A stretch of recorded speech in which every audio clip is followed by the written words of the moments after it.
होने वाली इस पत्र के बाद पूर्व सीएम केजरीवाल के पुराने बंगले की अब जांच होगी। सेंट्रल विजिलेंस कमीशन यानी सीवीसी ने जांच के आदेश दे दिए हैं। 13 फरवरी को जांच के आदेश जारी कर दिए गए हैं और सेंट्रल पब्लिक वर्क्स डिपार्टमेंट के रिपोर्ट के बाद ही यह आदेश दिया गया। बीजेपी भी रिनोवेशन को लेकर भ्रष्टाचार के आरोप लगाती रही। आपने देखा चुनावों के दौरान इसकी खूब चर्चा हुई, वीडियोस भी आए। अक्टूबर 2024 में विजेंद्र गुप्ता ने जो पत्र लिखा था वो हमने आपको दिखाया और सीवीसी से मामले की जांच की मांग उन्होंने तब की थी। बंगले के निर्माण में नियमों को तोड़ने का आरोप लगाया गया था और ऐसे में अब जब जांच होगी तो कितनी मुश्किल खड़ी होगी ये बड़ी बात है। लेकिन जरा आपको उस आवाज की तस्वीर भी दिखा देते हैं। चुनावों से एन पहले वीडियो आया था, अंदर का वीडियो, जहां दिख रहा था कि कितनी आलीशान व्यवस्था यहां पर लग्जूरियस लाइफ की कर रखी थी। कट्टर ईमानदार सादी छवि वाले, खुद को बताने वाले आम आदमी पार्टी के संयोजक अरविंद केजरीवाल ने, ये देखे ये तस्वीर देख रहे हैं आप, ये किसी 5 स्टार होटल से कम नहीं लग रहा है। ये दिल्ली के सीएम का आवास है और आवास इतना आलीशान, इतनी सुविधाएं, ऐसा लग रहा है अगर आप इस तस्वीर को देखें कि ये कहीं कोई होटल तो नहीं है, कोई 7 स्टार 5 स्टार होटल तो नहीं है। ये तस्वीरें यही कह रही हैं। और ऐसे में आपको जरा टाइमलाइन बताएंगे। आपने देखा, तस्वीर देख ली आपने इस घर की, जो कि शीश महल के नाम से चर्चा में बने रहा पूरे चुनावों के दौरान। लेकिन इसकी जांच के लिए कोशिशें बहुत दिनों से की जा रही थी। हमने अक्टूबर का जिक्र किया था, 14 अक्टूबर की देखिए वो तारीख थी। टाइमलाइन आपको बता रहे हैं 2024 में, जब बीजेपी नेता विजेंद्र गुप्ता ने सीवीसी को पत्र लिखा था। इस पत्र के जरिए उन्होंने ये अपील की थी कि 4 बंगलों को तोड़कर एक बंगला बनाया गया है और उसकी जांच की जाए। फिर उसके बाद 14 अक्टूबर के बाद 21 अक्टूबर 2024 को ही पिछले साल रिनोवेशन पर फिजूल खर्ची का आरोप लगा था और इसको लेकर यह कहा गया कि एक एक चीज वेरीफाई करना बहुत जरूरी है और 45 करोड़ के खर्च का भी आरोप लगा था। वहीं 11 नवंबर 2024 पिछला साल सीवीसी ने मामले की जांच का जिम्मा सीपीडब्ल्यूडी को सौंपा कि आप जांच करिए। 5 दिसंबर को क्या होता है, सीपीडब्ल्यूडी ने फैक्चुअल रिपोर्ट तैयार की। पिछले साल को दिसंबर तारीख में फैक्चुअल रिपोर्ट तैयार हुई और उसके बाद ये रिपोर्ट सीपीडब्ल्यूडी ने सीवीसी को सौंप दी। फिर अब 13 फरवरी को यानी अभी 2 दिन पहले सीवीसी ने बंगले की पूरी जांच के आदेश दे दिए, क्योंकि रिपोर्ट जो तैयार हुई उसमें कुछ खामियां सामने आई और ऐसे में लग रहा है कि अब अरविंद केजरीवाल की स्थिति ऐसी होने वाली है, क्योंकि सीवीसी ने जब जांच के आदेश दे दिए हैं तो कहीं ना कहीं अब पूछताछ का भी सामना करना पड़ेगा। ये समझाना भी उन्हें पड़ेगा कि क्या वाकई उन्होंने 4 बंगलों को जोड़कर इतना बड़ा आलीशान बंगला तैयार किया। उन तमाम प्रश्नों का जवाब देना होगा। विजेंद्र गुप्ता, जिन्होंने इस बात को शुरू किया था, जिन्होंने सबसे पहले पत्र लिखा था, उनसे हमने जानने की कोशिश की कि क्या अब उन्हें न्याय की उम्मीद लग रही है। उनका यह मानना है कि सच सामने आएगा। सुनिए जरा। ये एक गंभीर मामला है। मैं सेंट्रल विजिलेंस कमीशन के इस आदेश का स्वागत करता हूं। न्याय मिलेगा, लोगों को सच सामने आएगा और झूठ और मक्कारी और भ्रष्टाचारियों की पोल खुलेगी। ये लोगों ने दिल्ली को जिस तरह से ठगाया है, दिल्ली के अरमानों को जिस तरह से लूटा है, उनके साथ खिलवाड़ किया है, जनता की भावनाओं के साथ विश्वासघात किया है, ऐसे लोगों को सख्त से सख्त सजा मिलनी चाहिए, सख्त से सख्त कार्रवाई इनके खिलाफ होनी चाहिए और इनको बख्शा नहीं जाना चाहिए। तो 50,000 गज का एक एम्पायर बनाया गया, एक शाकाल का जैसे है ना होता है साम्राज्य, वो स्थापित किया गया। जो लोग जनता के वोट से, उनकी भावनाओं से चुनकर आए थे, वो अपने आप को अपने लिए शीश महल बनाने में जुट गए। तो जनता के साथ धोखा करेगा, चीटिंग करेगा, कानून उसको सजा देगा और सख्त से सख्त सजा दी जानी चाहिए ऐसे लोगों को।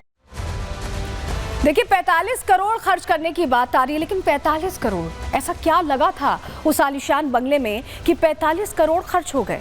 चलिए आपको जरा बताते हैं क्या लगा था और कितने का लगा था। दोनों जानकारी आपके सामने रख रहे हैं। सबसे पहले सेंट्रल यहाँ पर कंट्रोल पर्दे लगे थे, सेंसर कंट्रोल पर्दे, यानी रिमोट से खुलते थे, रिमोट से बंद होते थे। होटल्स में ऐसे होते हैं। 80 यूनिट्स लगी थी। 4 से 5 करोड़ इनका खर्चा। इसके अलावा LED टीवीज लगी थी और 16 यूनिट्स, मतलब आप समझ लीजिए कि मेरे ख्याल में ड्राइंग रूम में, कमरों में और हर जगह, हर फ्लोर पे मेरे ख्याल में 16 यूनिट तो ऐसे ही खपत हो सकती है कि पूरे घर में हर जगह यहाँ पर टीवीज लगी हों। 64 लाख इसका खर्चा हुआ। इसके अलावा स्पीकर्स लगे थे, एक ही लगा था, हालांकि 4.5 लाख का लगा।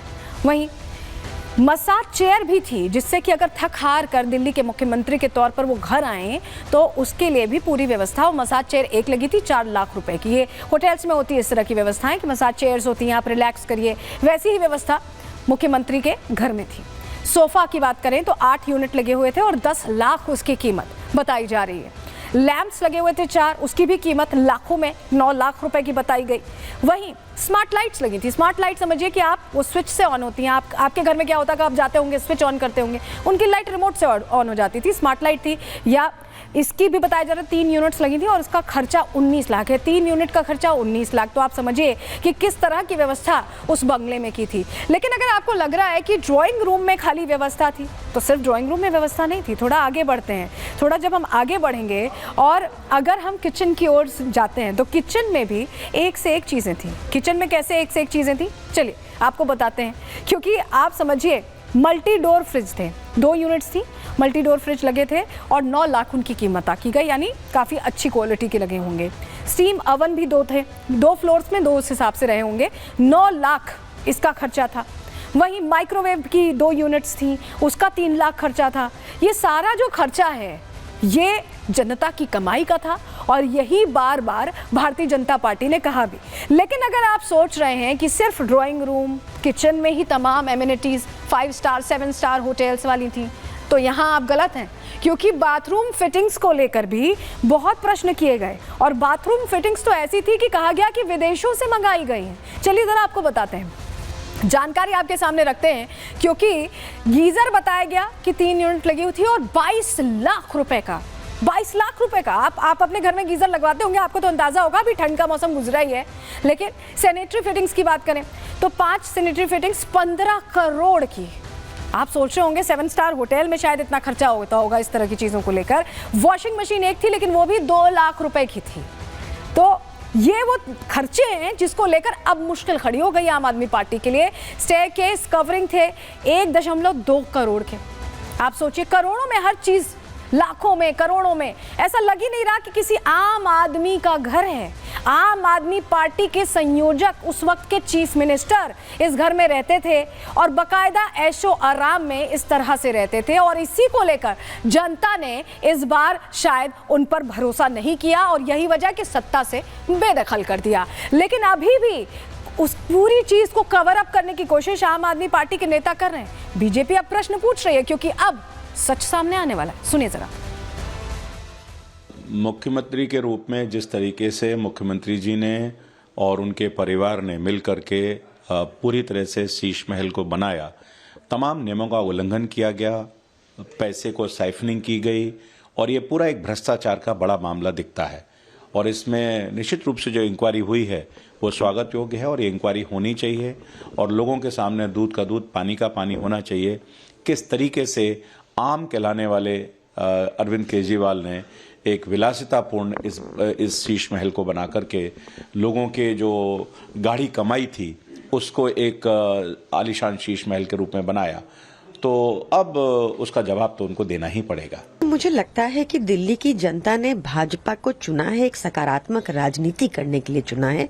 जो वादे उन्होंने दिल्ली की जनता से किए थे उन पर काम करना चाहिए। अगर उस 6 फ्लैगस्टाफ रोड पर कोई भी नॉर्म्स फ्लाउट हुए थे तो मीडिया को अंदर क्यों नहीं जाने दिया भाजपा ने? इसीलिए क्योंकि भाजपा की पोल खुल जाती, झूठ दिख जाते कि ना तो वहां कोई स्विमिंग पूल है, ना कोई वहां सोने की टॉयलेट है और ना ही कोई मिनी बार है।